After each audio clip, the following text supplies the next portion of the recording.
leak that information is guilty of treason. And I think anything less than execution is too kind a penalty.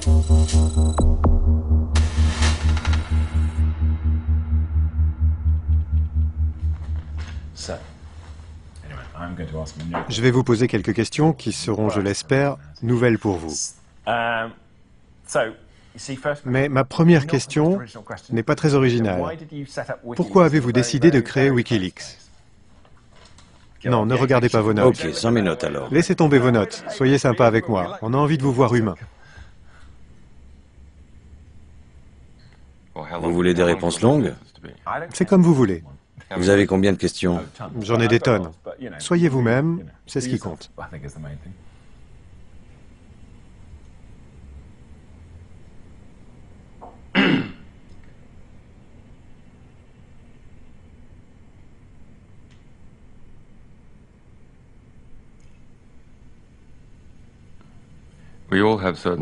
Nous possédons tous certaines qualités et certains talents.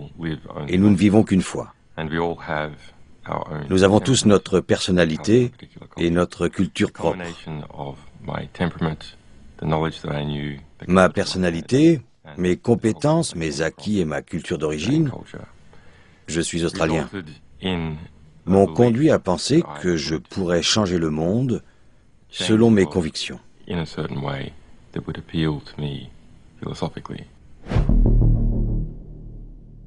Né en 1971 en Australie, Julian Assange fréquente 37 écoles pendant son enfance.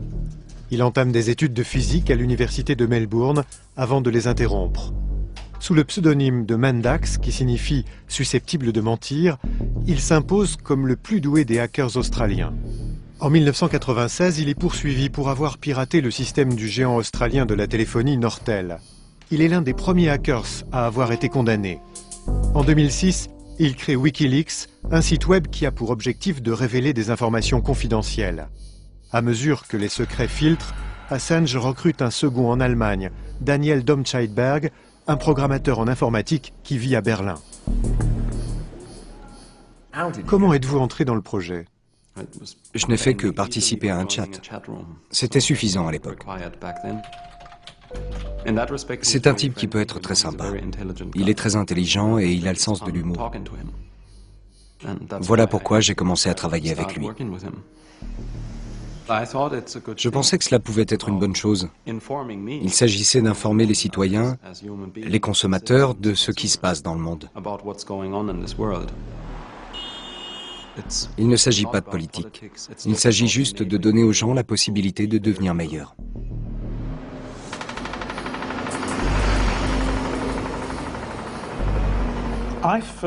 La première fois que j'ai entendu parler de Wikileaks, c'était il y a 2 ans, à l'occasion de leur conflit avec une banque suisse, la banque BR. La banque avait obtenu une injonction interdisant à Wikileaks de publier leurs comptes. Ça n'a pas fonctionné et Wikileaks m'a plutôt impressionné parce qu'ils ont eu raison de cette banque suisse. Je me suis dit que des types capables de battre une banque suisse et ses avocats étaient très malins. Le résultat a été le même que celui de la chirurgie esthétique de Barbara Streisand. Si vous faites disparaître quelque chose d'Internet, ça attire l'attention.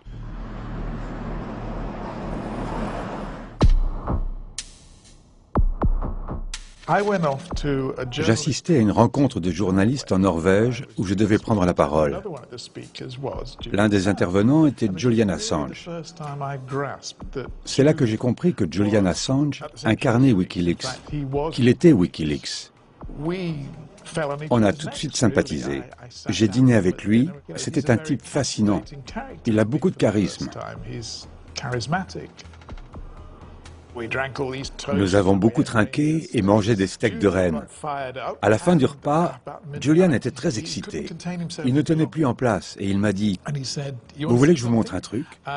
Suivez-moi. » Nous sommes montés dans ma chambre où il a sorti un portable de son sac à dos. Et il m'a dit « Regardez ça. » Et cette vidéo s'est mise à défiler.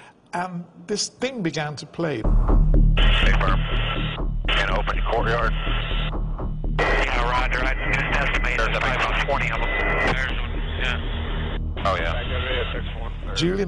Julian m'a expliqué qu'il s'agissait d'images filmées par la caméra d'une mitrailleuse, qui témoignaient d'un incident scandaleux, au cours duquel 2 employés de l'agence de presse Reuters, 2 civils innocents, avaient été tués dans les rues de Bagdad.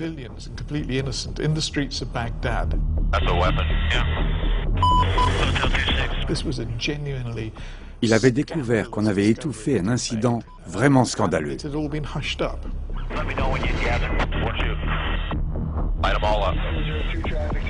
Come on, fire! Hey, Roger. Keep shooting. Keep shooting. Bushmaster 2-6. We need to move time now. Je n'avais jamais rien vu d'équivalent.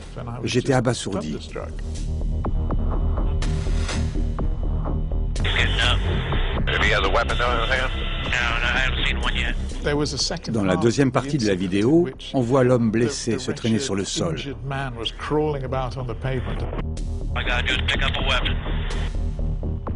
Une camionnette s'approche, des passants tentent de le monter dans le véhicule. À ce moment-là, l'hélicoptère ouvre le feu sur la camionnette. Come on. Clear. Clear. More engaged. Coming around clear. Roger. Le chauffeur était un père qui conduisait ses enfants à l'école. Les gosses ont été tués, c'était vraiment horrible. I lost him in the I got him. Oh yeah, look at that, right through the windshield.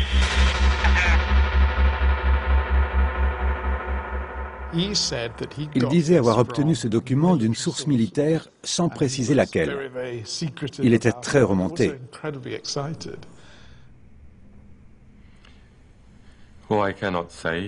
Pour protéger mes sources, je ne peux pas dire quand ni où j'ai vu ce document pour la première fois.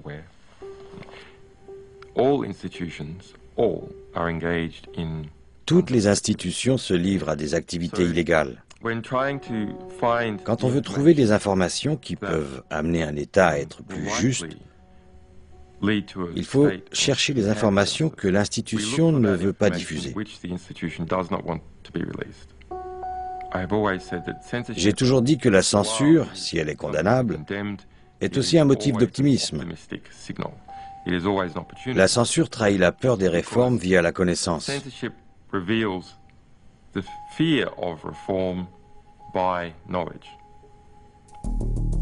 Julian Assange présente la vidéo de l'hélicoptère aux médias du monde entier.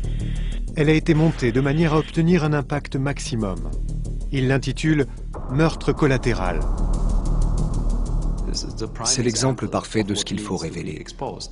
Nous devons être informés de ce type d'incident pour pouvoir nous faire une opinion sur ce genre de conflit. Il ne s'agit pas seulement de savoir si nous approuvons cette guerre ou pas. Il s'agit de comprendre ce que deviennent les hommes qui ont été engagés trop longtemps dans une guerre. You're clear. I'm above you. Il fallait faire connaître ce genre d'incident. Julian a rendu un grand service au journalisme. Cette révélation a provoqué un tollé dans l'armée américaine. Les militaires ont voulu savoir d'où venait la fuite. Ils n'en avaient pas la moindre idée. C'était venu de nulle part.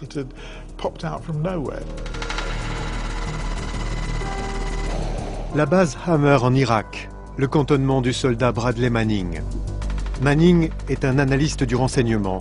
Il s'est engagé après avoir été rejeté par sa famille en raison de son homosexualité. À la base Hammer, il est chargé d'évaluer les informations collectées par CypherNet, la vaste base de données secrètes de l'armée américaine. On suppose que Manning, révolté par les traitements inhumains imposés aux prisonniers irakiens, décide de livrer 1 demi-million de dépêches militaires et diplomatiques confidentielles de CypherNet à Wikileaks. Il n'aurait jamais été suspecté s'il n'avait pas chatté en ligne sous le pseudonyme de Brada SS87 avec Adrian Lamo, l'un des rares rivaux de Julian Assange pour le titre du plus célèbre hacker du monde. Lamo est devenu une légende en 2004 après avoir percé un réseau de bases de données sécurisées, un exploit qui lui valut d'être inculpé.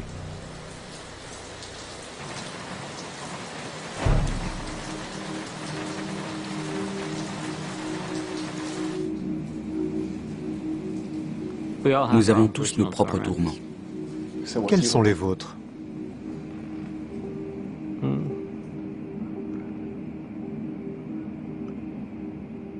Raconter cette histoire encore et encore. Pourquoi est-ce un tourment?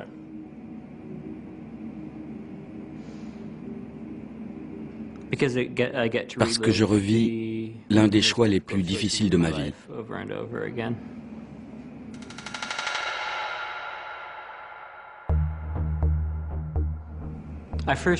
La première fois que j'ai eu un contact avec Bradley Manning, c'était en mai 2010.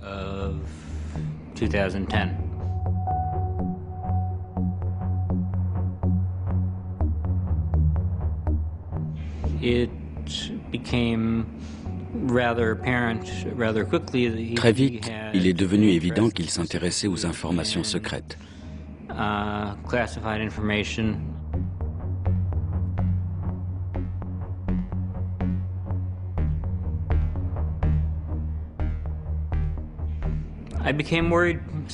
J'ai commencé à m'inquiéter quand il m'a révélé qu'il avait transmis à Wikileaks 250 000 dépêches du département d'État.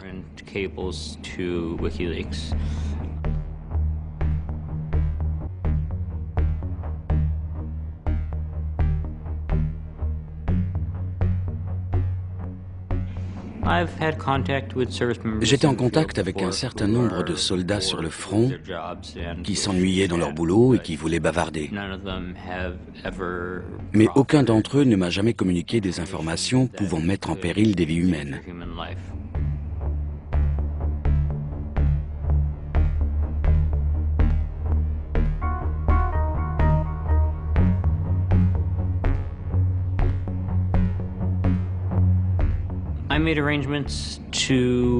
J'ai pris contact avec des spécialistes du contre-espionnage en Californie.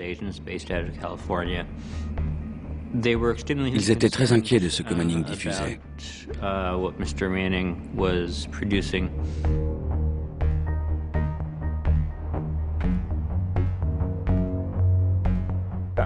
Que vous conseillait-il de faire? Attendre. C'est tout? Attendre. Et Bradley Manning? Il a continué à chatter avec moi pendant 2 jours.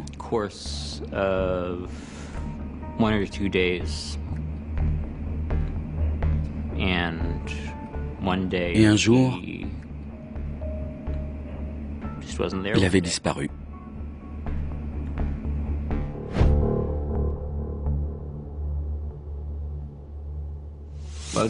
C'est vrai pour toute organisation qui travaille dans ce domaine. Le pire qui puisse vous arriver, c'est qu'une de vos sources se fasse arrêter. L'arrestation de Manning provoque un débat animé entre Julian Assange et Daniel Domscheit-Berg. Wikileaks détient un volume important de documents secrets qui ont été livrés anonymement. Manning en est-il vraiment la source? Si oui, quelle est la responsabilité de Wikileaks? Assange veut continuer à les publier, Domscheit-Berg s'y oppose. À mon avis, il aurait fallu arrêter la publication et voir comment nous pouvions aider ce type. Il ne fallait plus publier des documents qui pouvaient lui être attribués. Pourquoi? Pour ne pas aggraver sa situation.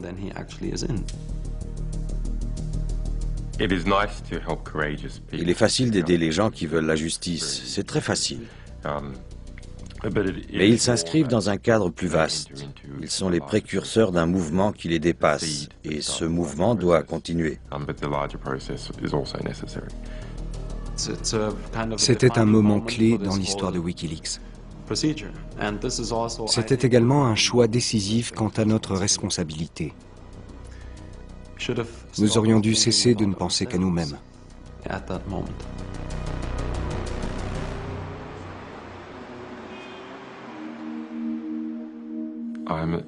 J'ai une approche systémique. J'aime résoudre de grands problèmes. On résout de grands problèmes en examinant ce que d'autres ont fait dans un cas donné. On applique cette méthode à d'autres situations, à 1 million de situations, et on en déduit un système. En quelque sorte, je procède comme un ingénieur.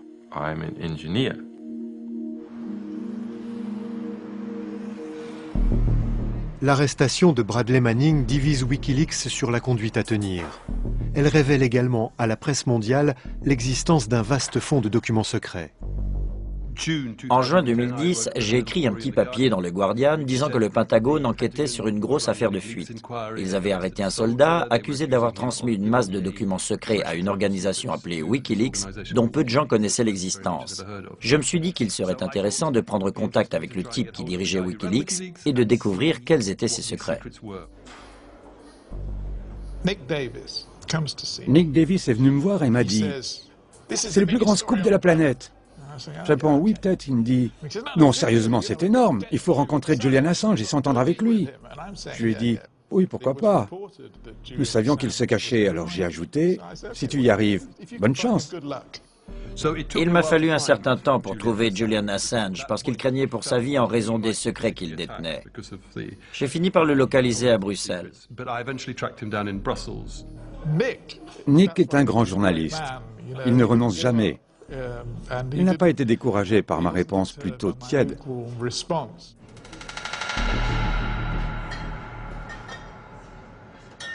Nous avons discuté pendant 6 heures. Assange a commencé par me dire qu'il était en possession d'une masse de documents secrets, des trucs incroyables. Il envisageait de les mettre en ligne sur Wikileaks, mais il a rapidement admis qu'il serait plus efficace de les diffuser à travers un groupe de journaux de référence. Nous avons convenu qu'il faudrait mobiliser le Guardian et le New York Times. Ensuite, la discussion s'est concentrée sur les aspects concrets d'une telle publication. Quels secrets il fallait publier en premier, comment faire parvenir ces informations en Angleterre sans qu'elles soient interceptées, etc. Nous avons échafaudé un plan extraordinaire. 6 heures de discussion. Oui. Quelle a été votre première impression sur Julian Assange? Il m'a plu. C'est un type intelligent, drôle, il a le sens de l'humour et son projet était enthousiasmant. Ces dépêches secrètes avaient une grande importance parce qu'elles révélaient la face cachée des guerres en Afghanistan et en Irak et de l'histoire diplomatique des États-Unis. Ce sont des sujets de première importance. J'avais en face de moi un garçon très intelligent, plutôt sympathique, courageux et bosseur. Nick est revenu en disant « On a trouvé un accord ». Nous nous sommes alors retrouvés dans le bureau d'Alan, le rédacteur en chef du Guardian, et Nick a dit « Il faut tout de suite appeler Bill Keller, le rédacteur en chef du New York Times, et le persuader de se joindre à nous. » Nous avons tous ouvert de grands yeux. Quoi ? C'était très excitant et un peu terrifiant. Ce projet allait sérieusement contrarier beaucoup de gens.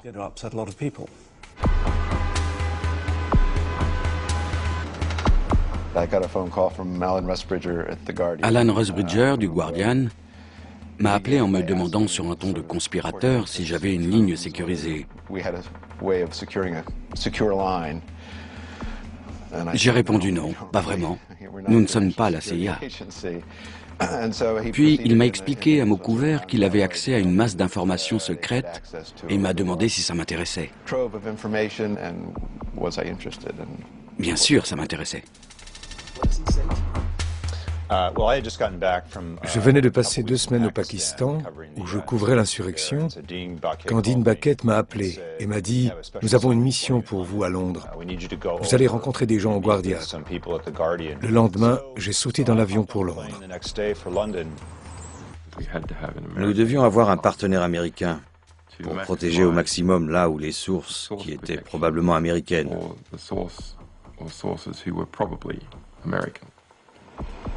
Nous avions déjà pris contact avec le Spiegel.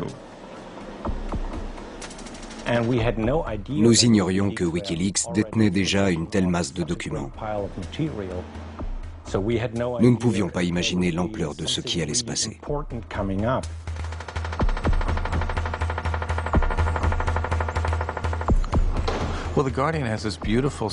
Le siège du Guardian est un immeuble moderne magnifique, avec des salles de prière, de détente. Nous y avons retrouvé Eric Schmidt et David Lee. Nous avons réquisitionné une salle au 4e étage du Guardian. On a collé un avis sur la porte qui disait « Entrée interdite ». Et nous l'avons équipé de terminaux et d'un broyeur de documents. On ne devait en parler à personne, je ne devais pas utiliser mon mobile, on était dans un roman d'espionnage. Julian a fait son entrée, une entrée très théâtrale. Oui, voilà comment tout a commencé. Les rapports de terrain rédigés par les soldats rendent compte d'éventuels incidents. Ces rapports sont envoyés par email au centre de commandement de Kaboul, puis à Washington. C'était gigantesque. Il y avait 93 000 dépêches, 93 000 lignes de texte. Elles suivaient un ordre chronologique, mais c'était tout. Elles étaient rédigées dans un jargon militaire que nous ne comprenions pas. On découvrait que EKIA signifiait ennemi tué en opération. Comment pouvions-nous le savoir? WIA, blessé en opération. C'était comme déchiffrer des hiéroglyphes.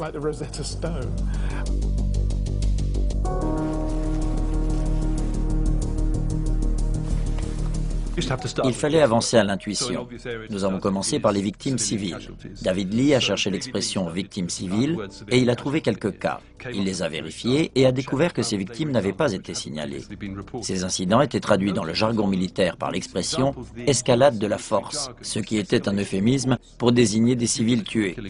On s'est mis à chercher les occurrences de cette expression et on en a trouvé des tas.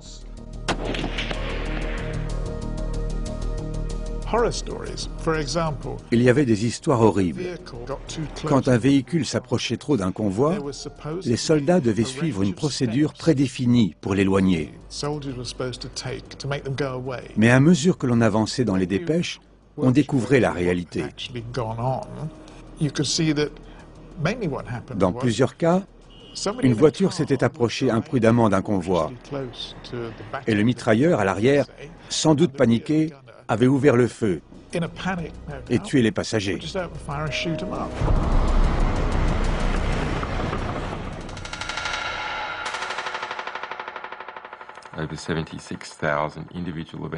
76 000 incidents étaient classés secrets, pas top secret.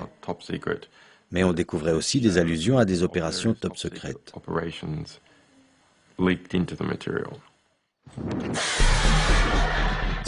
Certains cas de civils tués impliquaient une unité appelée Unité d'intervention 373.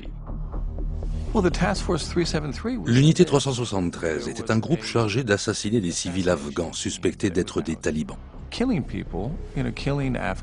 Non pas dans un engagement militaire, mais au cours de raids nocturnes. Il y avait des centaines de noms. Ces cibles étaient très importantes.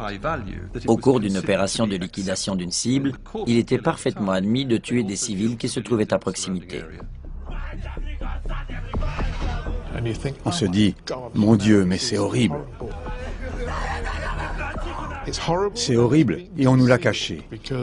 L'unité 373 était l'un des sales petits secrets de la guerre.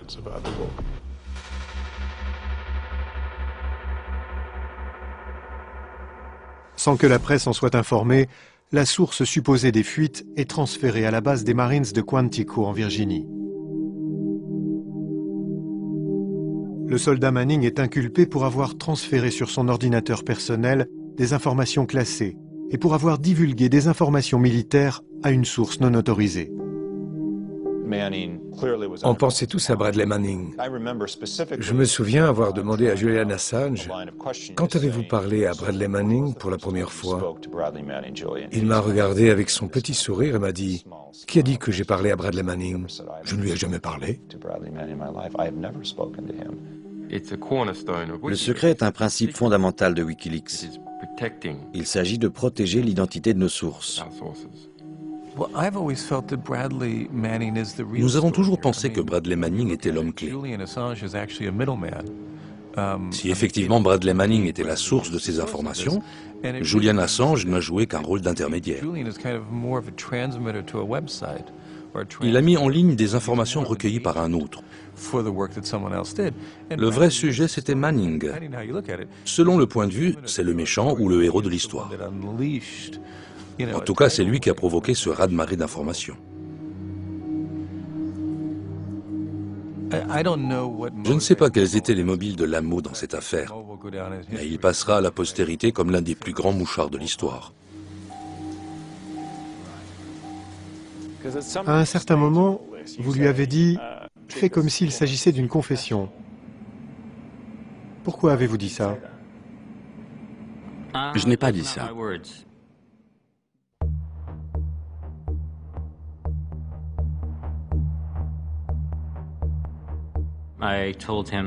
Je lui ai dit qu'il pouvait aussi considérer nos échanges comme une confession à un prêtre ou comme une interview confidentielle à un journaliste. Je lui ai dit de choisir. Le problème, c'est que M. Manning n'a pas choisi. Et s'il avait choisi? Je ne serais pas ici. Pourquoi? Parce que notre conversation aurait été confidentielle. En dépit de mes inquiétudes, j'aurais été tenu de respecter la confidence.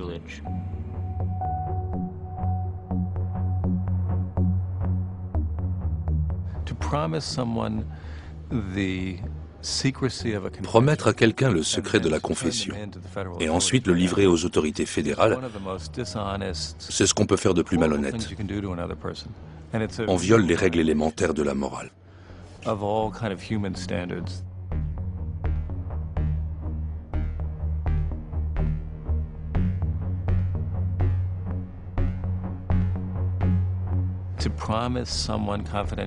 Promettre à quelqu'un de ne pas le trahir sur le plan affectif, sexuel, religieux et spirituel. Lui promettre de garder le secret à tous ses niveaux et ensuite le livrer, c'est profondément malhonnête.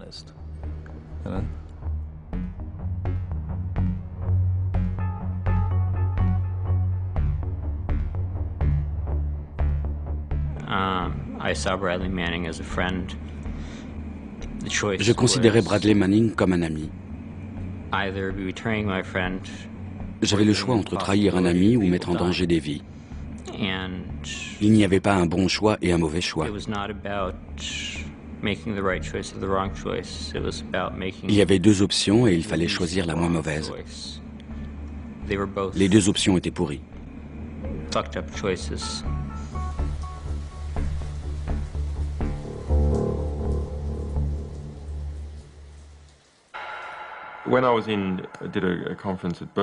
À l'occasion d'une conférence à Berkeley, on m'a demandé « Êtes-vous un journaliste ou un militant ?» L'information parle d'elle-même, c'est ce qui compte. Pourquoi cette question? Le journalisme consiste à livrer des informations que le public ignore, à les mettre en forme après les avoir vérifiées et à les diffuser dans différents médias. En ce sens, je suis un journaliste. Mais si je devais choisir entre la défense de la justice et le souci de l'information, je choisirais la justice. De ce point de vue-là, je suis un militant.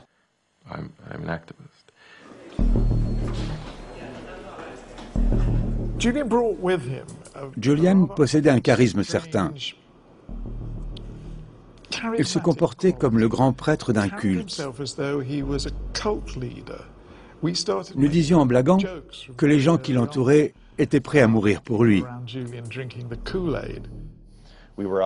Un soir, avec Julian, nous sommes sortis pour dîner. John Gutz, le correspondant du Spiegel, nous accompagnait. Nous marchions en bavardant quand soudain Julian s'est mis à sautiller sur le trottoir. Je me suis arrêté et je l'ai regardé avec stupéfaction. Puis il est revenu vers nous pour reprendre la conversation comme si de rien n'était. Voilà le genre de type que c'était.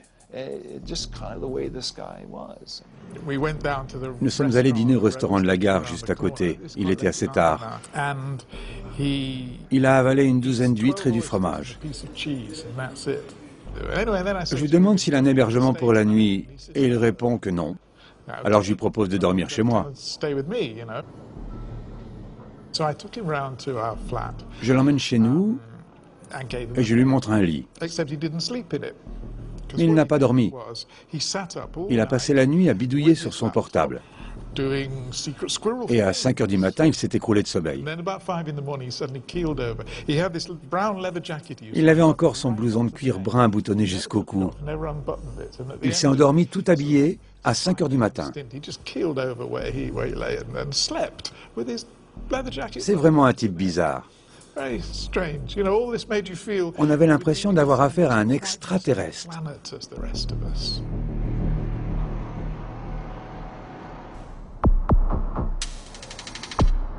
Une question menace cette coalition originale entre les journalistes et les hackers, l'édition.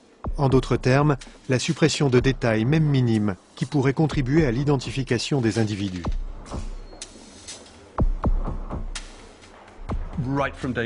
Dès le début, nous avions décidé, pour des raisons morales et politiques, de ne rien publier qui puisse mettre en danger les soldats au front.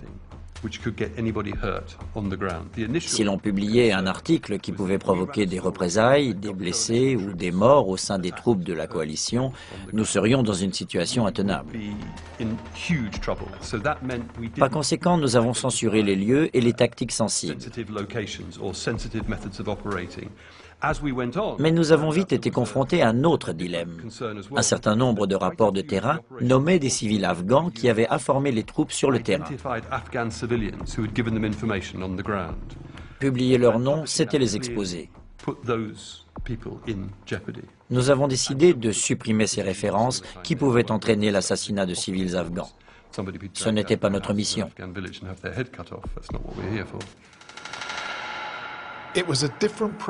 Julian et Wikileaks avaient une vision différente de la nôtre. Leur intention était de tout publier en vrac, in extenso.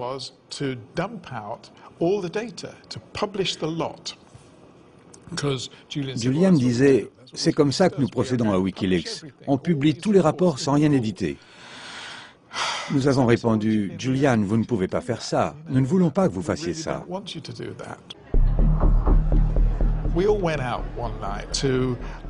Nous sommes tous allés dîner un soir dans un restaurant très connu, le Moro.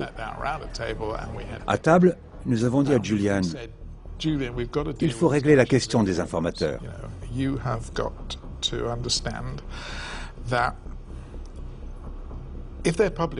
Si vous publiez leur nom, ce que nous ne ferons pas, ils pourraient être victimes de représailles. Ils pourraient être tués.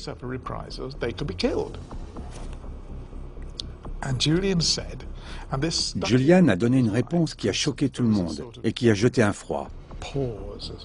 Il a dit, ce sont des informateurs à la solde des Américains. Ils méritent de mourir.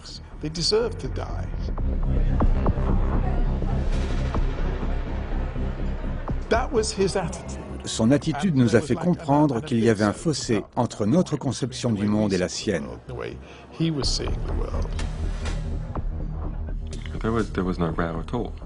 Il n'y a pas eu de controverse.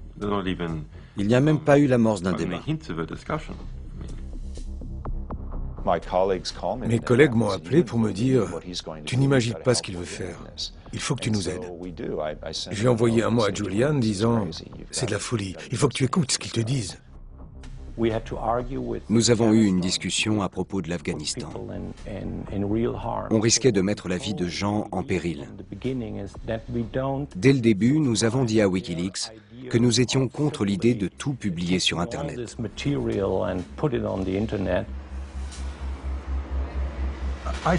C'est la dimension politique qui a fini par convaincre Julian.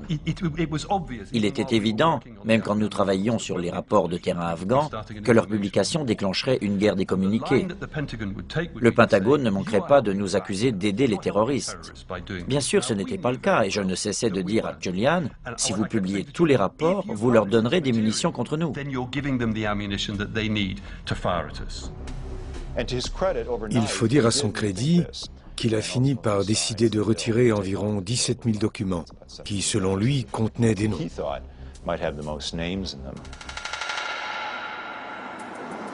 Le débat est clos. Le projet continue. Les nouveaux médias et la presse traditionnelle font cause commune pour changer le monde.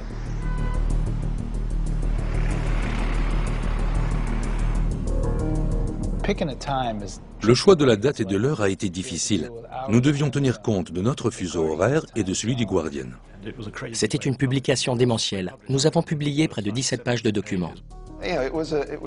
C'était une collaboration aussi compliquée que le Rubik's Cube. J'ai passé un week-end très difficile. L'excitation et l'attente nous donnaient des poussées d'adrénaline. Dans un journal, on vit des moments extraordinaires quand un événement que l'on a provoqué, il ne s'agit pas d'une bombe ou d'un avion abattu, mais d'un article de presse. Que cet événement est commenté au même moment dans toutes les capitales de la planète.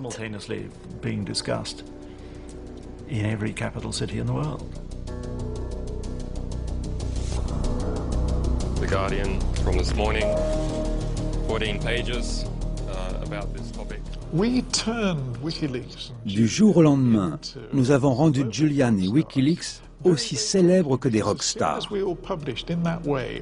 Les 3 grandes agences de presse mondiales ont repris notre article. Et Wikileaks, qui au départ n'était que quelques types s'occupant d'un site web, est devenu un oracle international.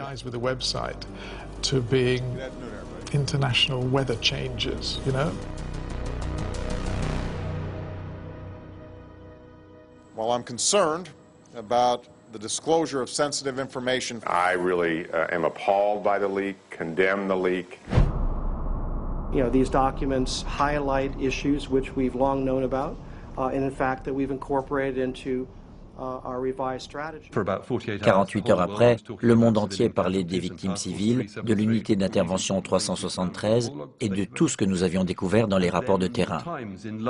Puis le Times de Londres a trouvé sur le site de Wikileaks des documents qui mettaient indiscutablement en danger la vie de civils afghans identifiables.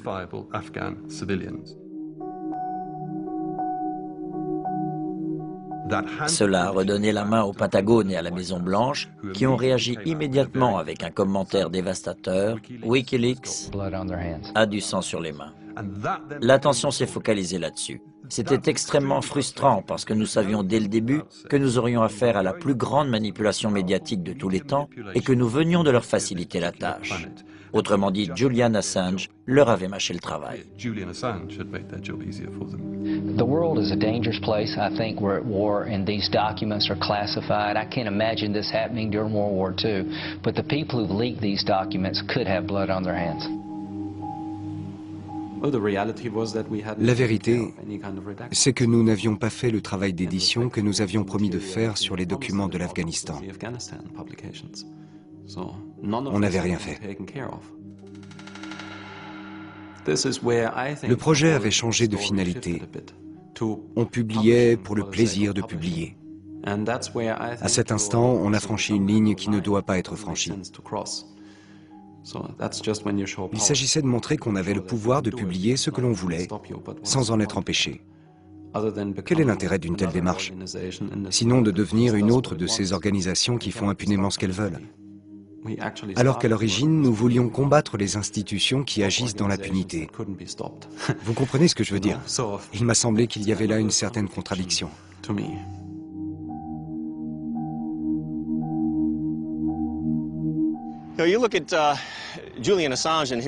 Julian Assange et son équipe d'idiots indisciplinés sont persuadés qu'en diffusant ces informations dans le monde entier, ils contribuent, d'une manière ou d'une autre, à la paix dans le monde. C'est une idée totalement fausse. Ils sapent le pouvoir de l'OTAN et sa capacité à assurer la stabilité dans toutes les régions du monde touchées par des conflits. Au-delà de ça, pourquoi?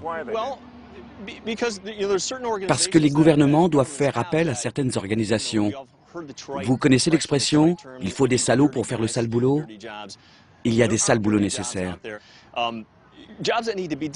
Comme l'unité 373. Vous pensez que cette unité existe? L'existence de l'unité 373 ne fait aucun doute. Est-ce qu'elle porte encore ce nom? Je ne peux pas vous le dire.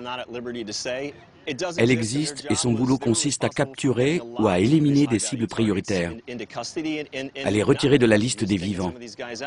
Plus d'anniversaires, l'unité 373 avait pour mission de mettre fin aux anniversaires de beaucoup d'individus. Et c'était une procédure jugée valide au regard de l'objectif qui leur était assigné.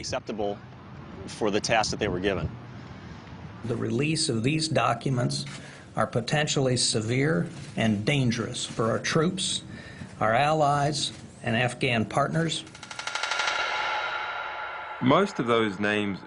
La plupart des noms étaient mentionnés volontairement. Il fallait qu'ils soient publiés. C'est juste de publier les noms des hommes politiques, des généraux, des fonctionnaires. Il est aussi légitime de publier les noms des personnes qui ont été tuées et dont les meurtres doivent faire l'objet d'une enquête. Il est juste de publier les noms de complices qui ne sont pas eux-mêmes en danger. Maintenant, est-ce qu'il y avait les noms de villageois qui ont donné des informations et qui pourraient faire l'objet de représailles? Il y avait bien des noms de villageois qui ont donné des informations. C'est une négligence regrettable, mais elle n'est pas de notre fait. C'est l'imprudence des militaires américains qui n'auraient jamais dû publier ces noms, qui les ont classés confidentiels avant de les rendre accessibles.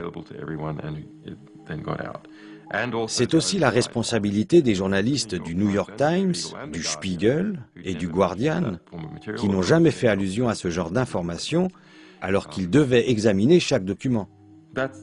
Cela dit, après avoir examiné ces documents et après avoir discuté avec des gens en Afghanistan, nous étions convaincus que personne ne serait tué à cause de cela. Julian Assange se cache. La moitié des médias de la planète est à sa poursuite. Une équipe d'agents de renseignement américains est sur sa trace. On parle d'extradition et d'emprisonnement.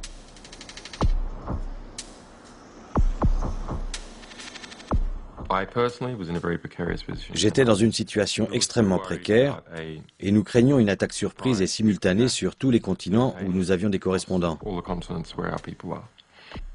Nous savions aussi que la CIA avait constitué une équipe de 120 agents qui travaillaient au Pentagone contre nous et d'autres organisations. Nous savions qu'ils savaient que nous possédions 251 000 câbles diplomatiques, dont 100 000 étaient classés confidentiels.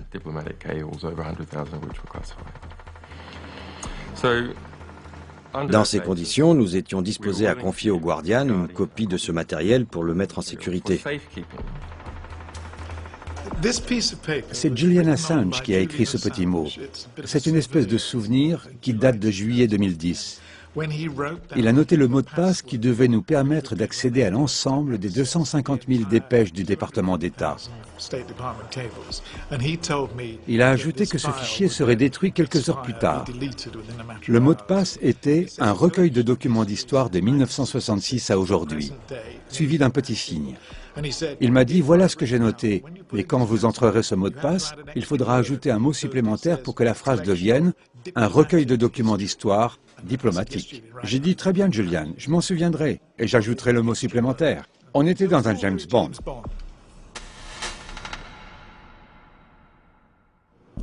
Je suis allé en Écosse où nous possédons un petit cottage. C'était mes vacances, mais je ne les ai pas passées à gravir les montagnes écossaises comme je l'avais espéré. Je suis resté enfermé avec mon portable et cette petite clé USB à patauger dans cet extraordinaire recueil de dépêches diplomatiques américaines. Il y avait là de quoi compliquer ou déstabiliser les relations des États-Unis avec une centaine de pays.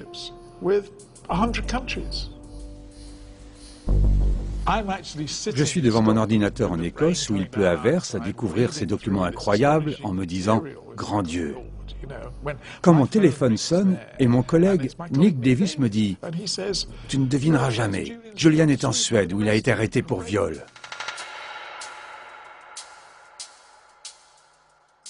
Samedi 21 août 2010, je trouve un mail d'un journaliste américain avec un lien vers le site du quotidien suédois Expressen, dont la première page annonce que Julian a été inculpé de viol sur 2 femmes. De toute évidence, c'est une blague, je n'arrive pas à y croire, c'est une parodie satirique. J'avais été à Stockholm avec Julian et j'avais fait la connaissance du coordinateur de Wikileaks pour ce pays, un journaliste très sympathique, Donald Bostrom. Avant de l'appeler, j'ai envisagé différentes hypothèses. Une, celle de ces femmes qui veulent coucher avec des célébrités pour pouvoir vendre leur histoire aux journaux. 2, une machination d'un groupe d'extrême droite qui a fabriqué cette histoire pour le discréditer. Ou encore, un coup tordu des autorités américaines. J'ai appelé Donald et je lui ai demandé « Qu'est-ce qui se passe ?» Il m'a répondu « Mon ami, j'ai le regret de te dire que c'est vrai. » C'était une histoire extraordinaire. Julian avait choqué ces 2 femmes par ses pulsions sexuelles incontrôlées. Il leur avait sauté dessus sans utiliser de préservatif, alors qu'elles l'exigeaient. Après qu'il ait couché avec elles et s'être si mal comporté, elles s'étaient revues et avaient exigé qu'il fasse un test HIV. Donald Bostrom, l'ami de Julian, servait d'intermédiaire entre ces femmes et Julian. Elles exigeaient qu'il fasse un test, et Julian s'y refusait absolument. Alors elles ont dit, s'il ne le fait pas, nous porterons plainte. Quand il a fini par accepter de faire le test, il était 17 heures passées un vendredi soir. Et apparemment, il est impossible de trouver une clinique ouverte à cette heure-là à Stockholm. Donc il n'a pas fait le test. Les femmes ont mis leurs menaces à exécution et sont allées à la police.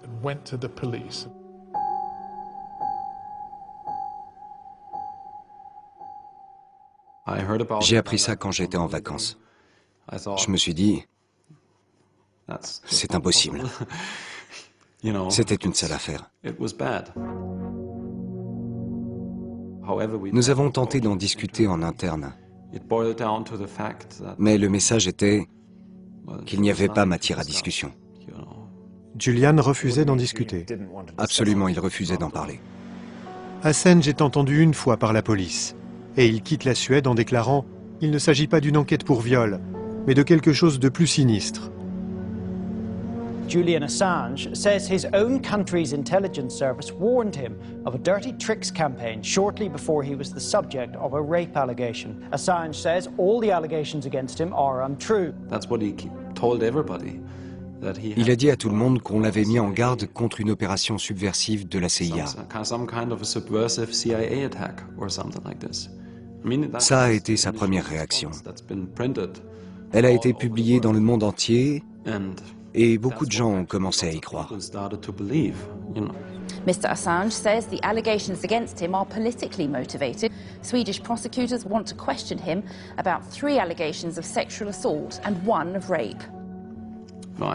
J'ai dit, quelles que soient les origines de cette affaire, il faut tenir compte de ces accusations dans la gestion de notre organisation. Et il me semble que tu devrais t'effacer pendant quelque temps. Mr. Assange has made very, very serious enemies, but he's made them on behalf of all of us who have some regard for the free flow of information. To see Julian C'était désolant de voir Julian tweeter et déclarer aux grands médias qu'il s'agissait d'un coup tordu des Américains. Parce que Julian était censé incarner la vérité et ce qu'il disait était faux.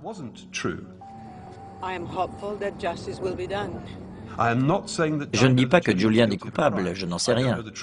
Ce que je dis, c'est que Julian a trompé le monde entier quand il a prétendu qu'il s'agissait d'une conspiration organisée par les Américains.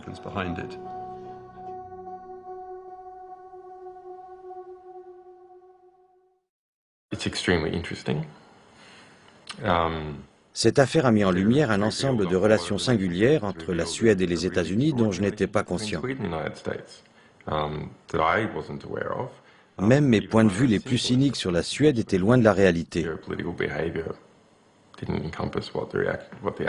Elle a aussi révélé les relations particulières de l'Union européenne, ou plus exactement les relations entre les cercles dirigeants de l'Union européenne et les élites d'autres pays qui s'entendent pour réprimer leur population.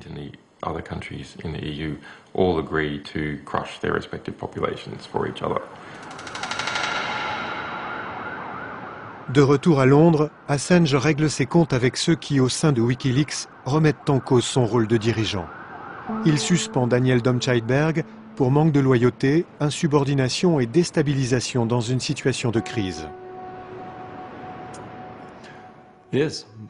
Dans une organisation, c'est dangereux qu'un individu n'ait de compte à rendre à personne.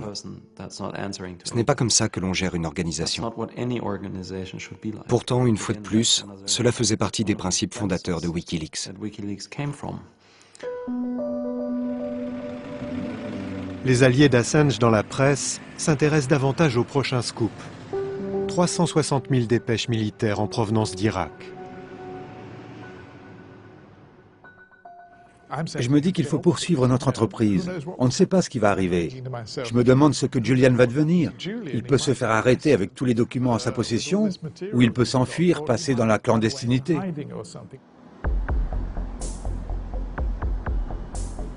Il s'agit de rapports de terrain comme pour l'Afghanistan. Mais les incidents révèlent un conflit plus sanglant qu'on ne l'imaginait.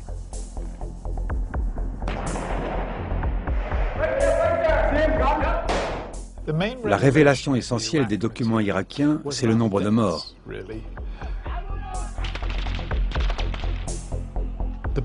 Le nombre de victimes était considérable. Plus de 100 000 personnes de toute origine ont été tuées en Irak. Et seul un pourcentage minime, 3% peut-être, étaient des soldats américains ou alliés. Tous les autres étaient de malheureux civils.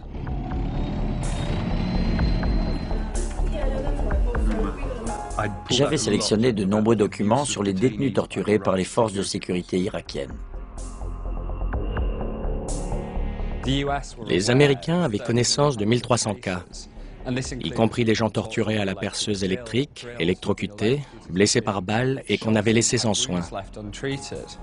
Et les prisons continuaient à se remplir. Tout cela s'est produit après Abu Ghraib et traiter ainsi des prisonniers était de toute évidence contraire aux lois internationales.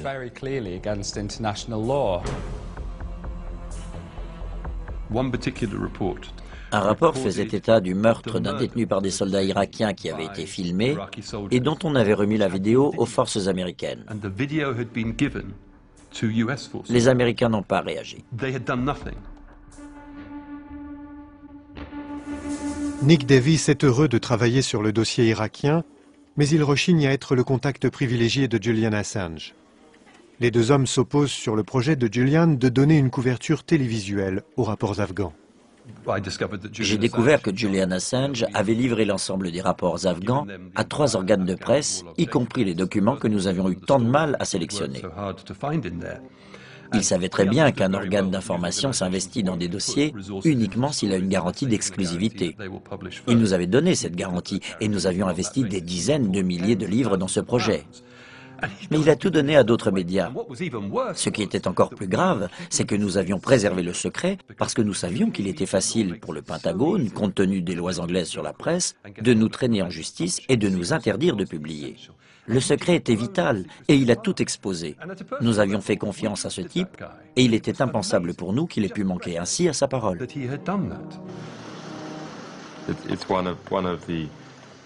La presse britannique est l'industrie la plus corrompue qui soit. Elle est prête à voler, à se prostituer, à vous poignarder dans le dos. Et Nick Davis fait partie de cette industrie. On s'était entendu pour impliquer la télévision seulement au dernier moment. Et c'est ce que nous avons fait. Il m'a dit que cela faisait partie de notre accord. C'était un mensonge. S'il vous avait dit ça, vous auriez pu être tenté de le croire, mais c'est à moi qu'il le disait. C'est moi qui ai négocié cet accord avec lui. Nous avons eu de nombreuses conversations à ce sujet. Il a inventé cette clause. Ce qui est intéressant, c'est qu'il croit ce qu'il invente. Quand il m'a dit que cela faisait partie de notre accord, il en était persuadé. C'est la même chose quand il évoque un coup tordu du Pentagone à propos de ces 2 femmes en Suède. Il le croit vraiment. Je crois que tous les gens qui l'ont approché sont passés par les mêmes phases. On commence par le trouver sympathique et soudain, on découvre un type monstrueux. Qu'est-ce qui s'est passé? On découvre un homme profondément malhonnête. Je ne crois pas avoir jamais rencontré un type aussi malhonnête que Julian.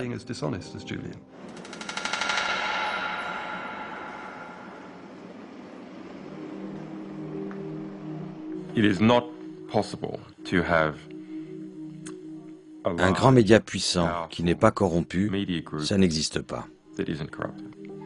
Pas du tout? Absolument. Quand des médias jouissent d'une position dominante depuis un certain temps, ils développent des relations étroites avec d'autres groupes puissants. C'est une évolution inévitable parce que ces groupes veulent s'attirer leur faveur et ils passent des accords avec les dirigeants des médias. Ceux-ci renoncent alors à critiquer ces organisations et en retour, ils font partie du réseau des élites économiques. Voilà pourquoi on ne peut pas se fier aux grands médias.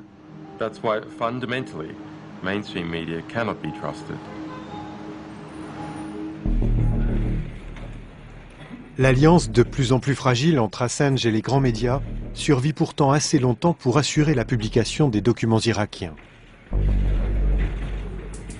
This disclosure is about the truth. We take all allegations of human rights abuses seriously. Mais le lendemain, le New York Times publie en première page un portrait de Julian Assange. Il y est présenté comme un dictateur imprévisible qui ne supporte pas la contradiction. L'article souligne que le procès suédois a des effets dévastateurs sur le moral des membres de Wikileaks. Au cours de toutes les conversations que nous avons échangées, Julian Assange n'a cessé de se plaindre, de me faire la leçon ou de critiquer le New York Times.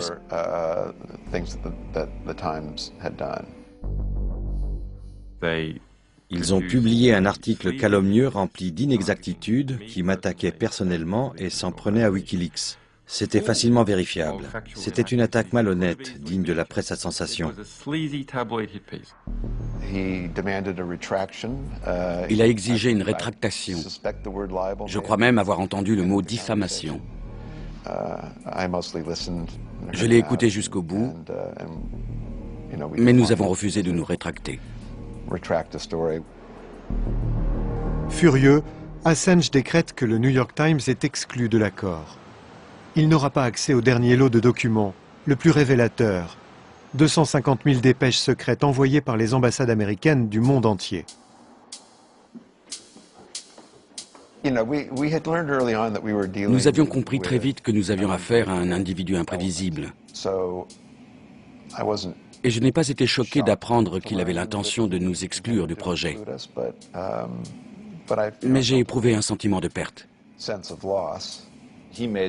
Il a fait savoir que le New York Times n'avait pas été correct avec lui et que par conséquent notre journal ne participerait pas à la publication majeure, celle des dépêches diplomatiques. C'est alors que le Guardian est venu à notre secours. J'ai décidé de ne pas exclure le New York Times du projet et de ne pas trahir notre partenaire. Et j'ai donné au New York Times une clé USB qui contenait les dépêches.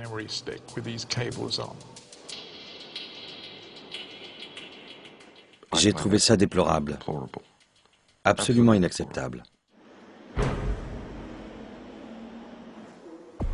Julian est arrivé comme un fou furieux, accompagné de ses avocats, Mark Stephens et Jennifer Robinson, une armée d'avocats, et il a commencé à apostropher bruyamment le rédacteur en chef du Guardian. La réunion a duré 7 ou 8 heures, et nous avons eu droit à tout. Agression, fanfaronnade, menaces et accès de colère. Il était très remonté contre le New York Times. À chaque fois qu'on l'évoquait, il se mettait en colère. Tard dans la nuit, il nous dit « Le New York Times n'est plus dans le coup. Et je ne pense pas que nous ayons un accord avec le Guardian ou le Spiegel. » Je lui réponds « Julian, dans ce cas, vous n'avez plus d'accord avec le Spiegel, parce que nous avons travaillé depuis le début avec le New York Times et le Guardian. » Il a répondu « On peut se passer du Spiegel » et il est sorti. Il m'a serré la main en me regardant dans les yeux comme un parrain de la mafia et il m'a dit « Faites attention ». J'ai trouvé ça ridicule, ce type qui me menace. Je n'ai plus reparlé à Julian depuis. Je lui en voulais beaucoup.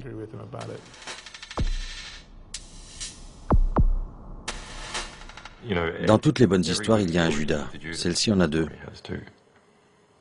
Qui sont-ils? David Lee et Dom Scheidberg.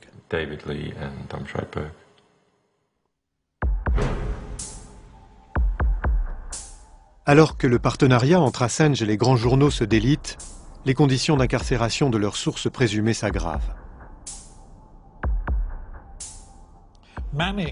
Manning faisait l'objet d'un traitement très brutal, la surveillance renforcée pour prévenir des automutilations, la POI, encore une de ces abréviations du jargon militaire. Il le surveillait en permanence pour éviter qu'il ne se blesse. En réalité, c'était une forme de torture. On le réveillait à 5 heures du matin et ensuite, toutes les 5 minutes, on lui demandait s'il allait bien. Il devait obligatoirement répondre. Il n'avait pas le droit de dormir. Si on le voyait s'assoupir dans sa cellule après 5 heures du matin, on venait le réveiller. Il n'avait pas le droit de faire de l'exercice. S'il essayait d'en faire, il se précipitait dans sa cellule et l'immobilisait. Finalement, les conditions de détention se sont aggravées au point de lui ôter ses vêtements.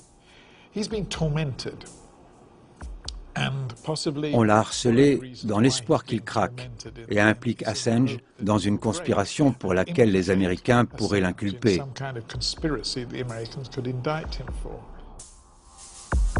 L'une des rares personnes autorisées à voir Manning est un ami hacker de Boston, David House.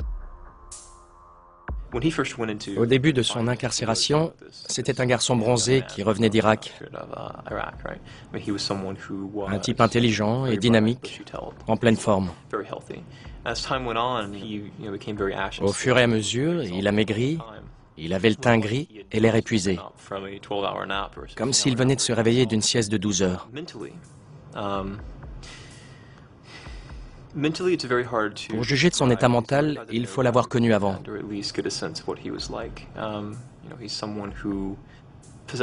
C'est un garçon très intelligent, un autodidacte. Il pouvait discuter de physique, d'informatique, de philosophie. J'ai retrouvé un type qui pouvait à peine parler, qui vous regardait fixement, murmurant quoi. Son état s'était dégradé considérablement. Et c'est très pénible de voir ainsi décliner un ami. Les journalistes se soucient peu de la situation de Manning. Je ne pense pas beaucoup à Manning et à l'épreuve qu'il traverse. C'est une autre histoire. C'est rangé dans une autre case dans ma tête. C'est une vérité qui dérange, mais pour moi c'est comme ça. Assange et ses partenaires négocient un accord transitoire. Tous les journaux à l'origine du projet sont réintégrés, le Guardian, le New York Times et le Spiegel. Assange insiste pour inclure deux nouveaux titres, Le Monde pour la France et El País, le quotidien espagnol. Mais le New York Times menace cette trêve fragile. Le journal veut informer la Maison-Blanche de ce qu'il va publier. On s'est tiré une balle dans le pied chaque fois que nous avons travaillé avec le New York Times. Quand on fait du journalisme pour faire avancer la justice, on n'a pas besoin de saboteurs. Il était évident que nous allions informer le gouvernement de ce que nous allions publier pour avoir sa réaction. C'est une démarche habituelle. Je me souviens lui avoir dit « Pour l'amour du ciel, ne leur dis pas que nous possédons aussi ces documents, sinon ils vont en informer le gouvernement britannique qui nous poursuivra au nom de la loi sur les secrets officiels. »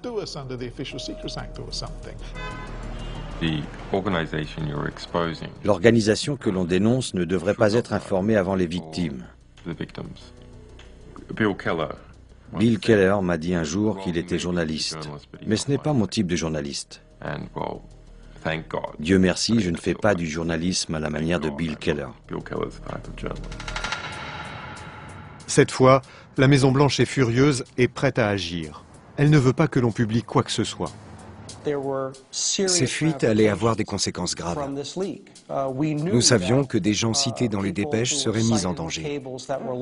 Nous savions que ces révélations allaient affecter les relations diplomatiques des États-Unis avec d'autres pays.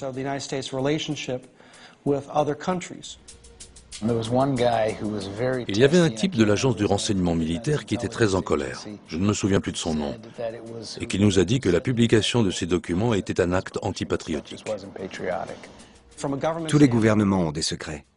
C'est une nécessité. Toutes les entreprises qui réussissent ont leurs secrets. Coca-Cola a sa formule secrète. Google a un algorithme secret. Si on les révèle, l'entreprise perd son avantage concurrentiel. 2 jours avant la publication, les craintes du Guardian se confirment. Le gouvernement américain téléphone au journal. Nous avons eu une conférence téléphonique dans mon bureau avec P.J. Crowley. Prétendre qu'il est dans l'intérêt général de publier des informations sur les relations diplomatiques des États-Unis avec le reste du monde, cela revient à suggérer que la politique étrangère des États-Unis est fondamentalement nocive. Le directeur de cabinet de Hillary Clinton avait déclaré assez ouvertement que le New York Times allait leur transmettre les documents qu'ils entendaient publier et il nous conseillait d'en faire autant. Alan a répondu « À vrai dire, nous n'avons aucune intention d'en faire autant. » Je leur ai dit, pourquoi ne pas me dire les dépêches qui vous posent problème? Pendant 5 minutes, ils se sont mis à énumérer les numéros des dépêches. Numéro 1, 2, 3, 4, 5, et celle-ci, et celle-là. Il y avait la dépêche 2, 3, 8, et 4, 5, 6, 7, et ainsi de suite. On prenait des notes parce qu'on ne les avait pas toutes repérées. Soudain, ils se rendent compte de ce qu'ils sont en train de faire et ils nous demandent « Est-ce qu'on peut faire une pause de quelques minutes ?» Ils se concertent puis reviennent vers nous pour nous dire « Ce n'est pas une bonne idée. Nous vous donnons des informations, mais nous n'avons rien en échange. » Un assistant de Hillary Clinton a pris la parole et a dit « Allez-vous, oui ou non, nous dire quelle dépêche vous allez publier ?» J'ai répondu « Non ». Et ils ont dit « Vous savez où nous trouver ?» Nos avocats étaient assez inquiets.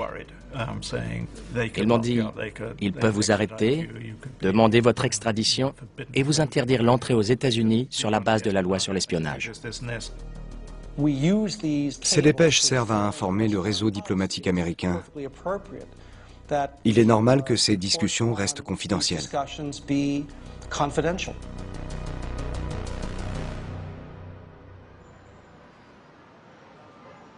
Nous sommes à quelques heures de la publication du scoop du siècle.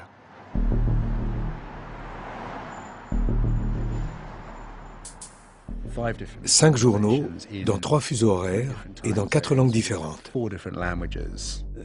Il fallait gérer les différences culturelles. C'était un peu comme la construction des pyramides. Le Spiegel avait dû repousser la distribution après le week-end pour préserver le secret. Ça a bien fonctionné, jusqu'à ce que 140 exemplaires du magazine fassent leur apparition à la gare de Bâle. Chaque paquet était entouré d'une bande qui disait « Ne pas mettre en vente avant lundi matin ».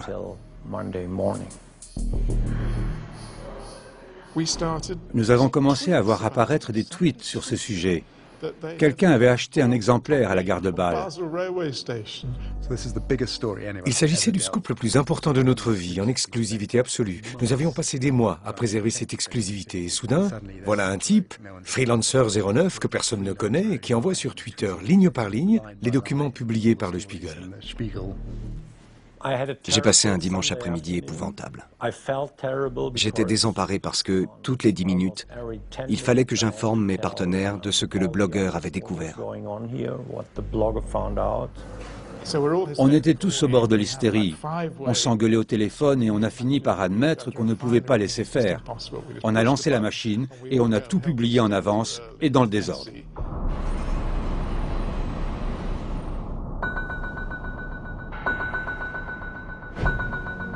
The United States strongly condemns the illegal disclosure of classified information. Il y avait des propos incendiaires au sujet de la Russie, qui étaient qualifiés d'État mafieux. What WikiLeaks has done amounts to espionage. It's probably the single greatest act and most terrible act of espionage against the United States in our history.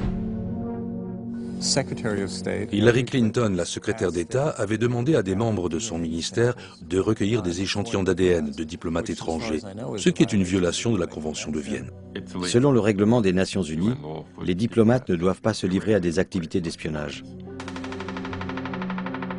Information warfare is warfare, and Julian Assange is engaged in warfare. L'impact médiatique a été considérable. Peu de gens ont mesuré l'étendue du phénomène, parce que chaque pays était touché par son propre scandale. The way to deal with this is pretty simple. We got special ops forces. I mean, a dead man can't leak stuff. Le département d'État était grillé. On avait révélé les commentaires de tous les diplomates en poste, contraints de travailler avec leurs homologues et avec les chefs d'État, qui désormais savaient tout ce qu'on disait d'eux dans les dépêches. Que peut-on imaginer de plus embarrassant?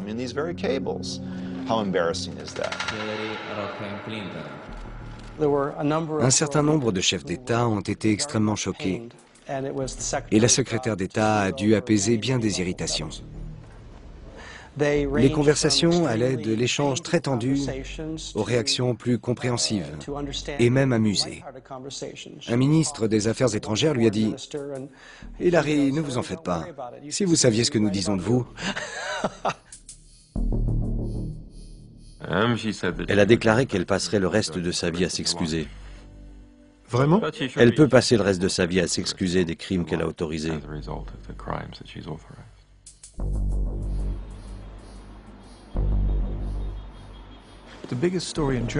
En Allemagne, l'information la plus choquante a été la révélation qu'un conseiller du ministre des Affaires étrangères informait secrètement l'ambassade des États-Unis.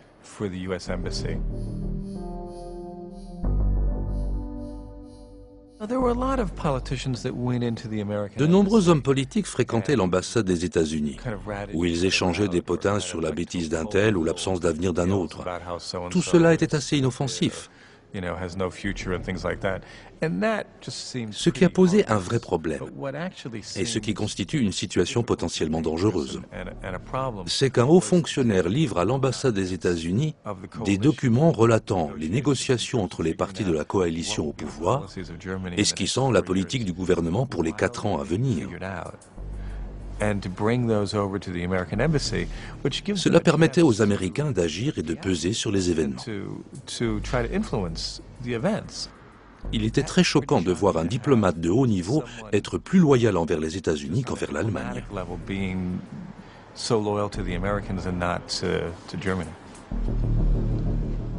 Nous avions une idée de son identité sans en être certains.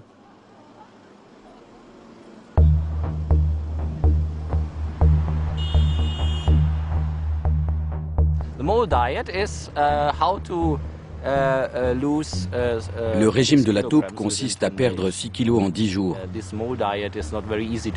Ce n'est pas facile, et je ne conseille à personne de suivre le régime de la taupe.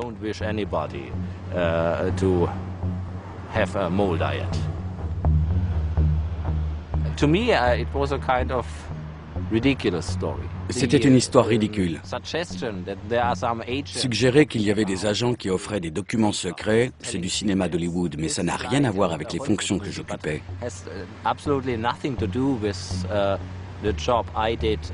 Aujourd'hui à Berlin, des tas de gens font ce que je faisais.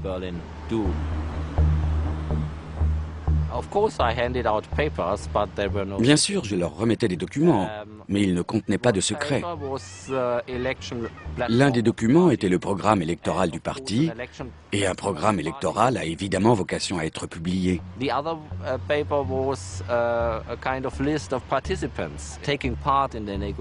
L'autre document était la liste des participants aux négociations. C'était un communiqué de presse vieux de 3 jours.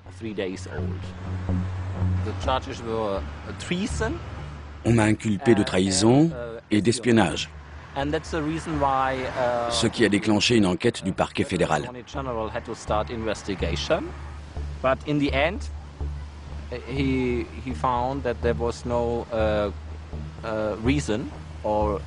En fin de compte, le procureur a estimé qu'il n'y avait pas matière à lancer une enquête préliminaire.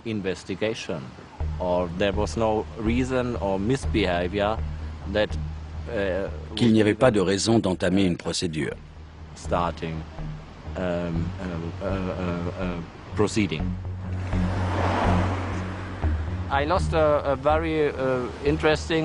J'ai perdu un poste très intéressant, mais je sais maintenant quels sont mes vrais amis. Who and where my real, true and trustworthy friends are. Notre but n'était pas de démasquer un cadre moyen au sein du parti. Notre objectif était de montrer à quel point les Américains avaient pénétré le monde politique allemand. Il me semblait qu'ils étaient souvent mieux renseignés que bien des hommes politiques allemands. Internet a ouvert un nouveau territoire au journalisme. Quand vous créez de gigantesques bases de données et quand vous les rendez accessibles à un certain nombre d'individus, il y aura forcément des fuites. Ces fuites ne porteront pas sur un document à la fois, mais sur une montagne de documents. Une fois piratée, une base de données circule dans le monde entier en quelques secondes. À mesure que les dépêches sortent, elles retiennent l'attention d'une région du monde.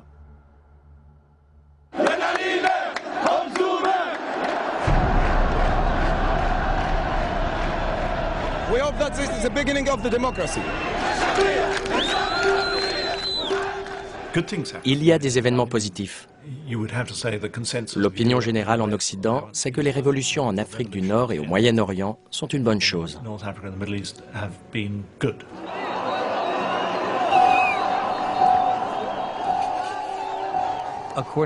Selon tous les observateurs, les gens se sont mis à manifester parce qu'ils en savaient plus sur leur pays et sur ses dirigeants.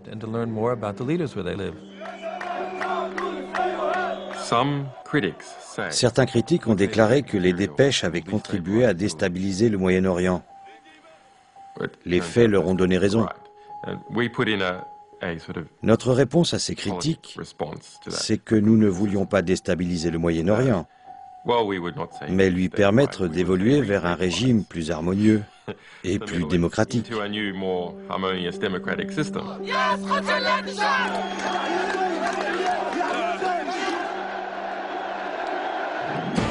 Behind bars in Britain tonight, the founder of the whistleblowing website WikiLeaks is refused bail. Julian Assange... Un autre événement attire l'attention des caméras du monde entier.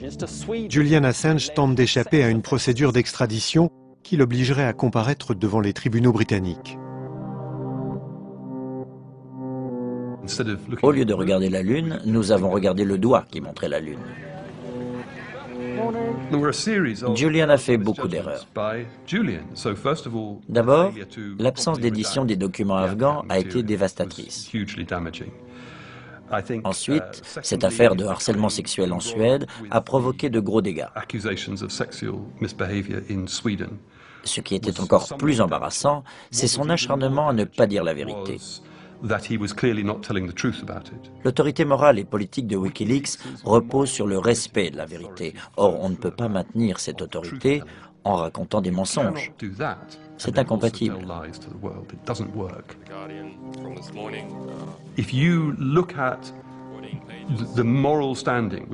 L'autorité morale de Julian Assange était immense le dimanche soir où nous avons publié les rapports de terrain afghans.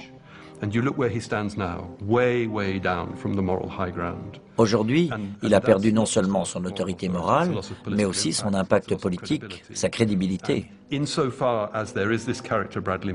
Quant à Bradley Manning, qui attend son procès, il a perdu le soutien qu'il aurait pu espérer.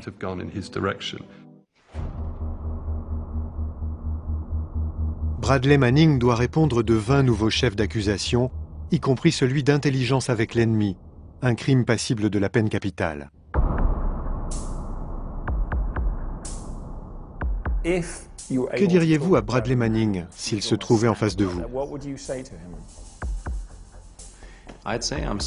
Je lui dirais que s'il est la source de ces fuites, je suis désolé de ce qui lui arrive. Et s'il ne l'est pas, je lui dirais que je suis désolé de voir un innocent détenu dans ces conditions. Cette affaire m'a servi de leçon et je sais ce que je ferai à l'avenir.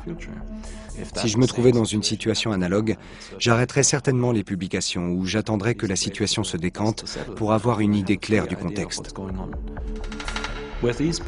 Ces rapports de terrain d'Afghanistan et d'Irak sont des documents historiques.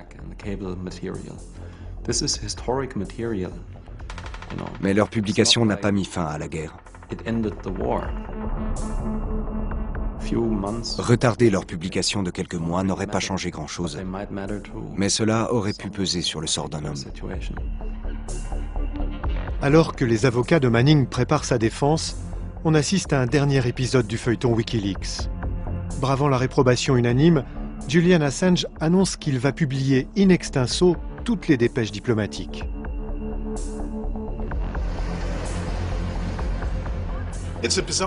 C'est vraiment une situation singulière. Julian Assange menace de publier l'ensemble des 250 000 dépêches du département d'État sans les expurger ou les éditer. Nous sommes opposés à cette publication et nous l'engageons à ne pas le faire. Nous considérons que c'est irresponsable. En ce moment même, Julian lance un sondage auprès de ses abonnés Twitter pour savoir s'il doit tout publier. La réponse est évidente, c'est non. I think the answer's pretty clear, you don't.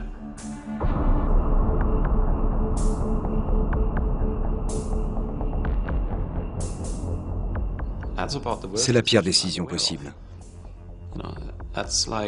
Cela ne doit pas arriver. Sinon, on n'est plus un lanceur d'alerte, mais une officine de délation. Il y a une énorme différence entre les deux. Quelle est la différence? L'un est responsable, l'autre ne l'est pas.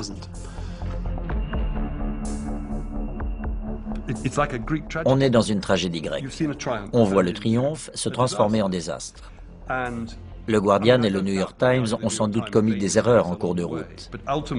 Mais le désastre a été provoqué par les faiblesses d'un homme.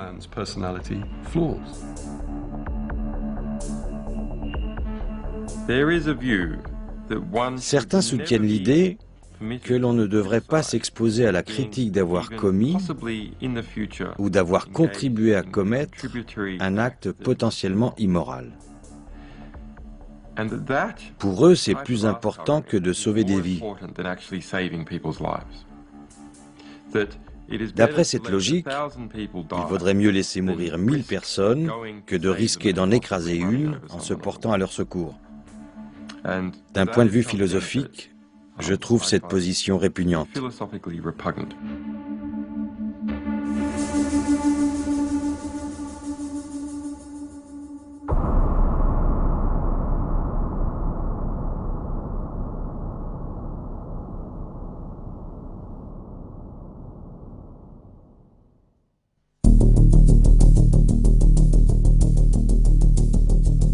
Restez avec nous pour une autre enquête sans concession.